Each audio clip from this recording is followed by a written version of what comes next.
Hi my people, you're welcome back to my channel Naija News and Entertainment. We've got you covered on all gists happening around. So right now I'll be bringing you a gist from the ultimate love pad. Chiddy says Kachi's friends asked him to stick with Rosie before coming to the house. Chiddy Banks is one of the three love girls that came into the love pad. He checked in together with Chris Ville, Merriton and also Jerry, who were evicted from the show last Sunday.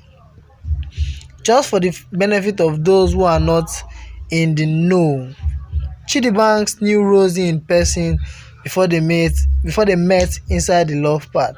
He also knew Kachi and together they shared mutual friends.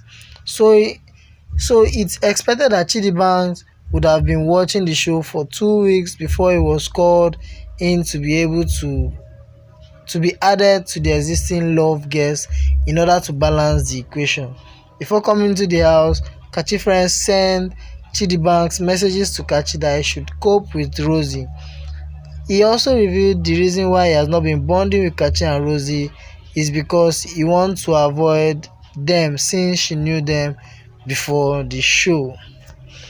Okay, that's a good advice anyway. Kachi should just stick to Rosie, and I'm sure he's gaining fans from my own point of view. He's gaining fans, and they stand a very good chance of winning the ultimate prize. All right. For new viewer on this channel, don't forget to subscribe and also hit on the bell icon to get new notification. Stay tuned to my channel to get more updates on your favorite reality TV show Ultimate Love.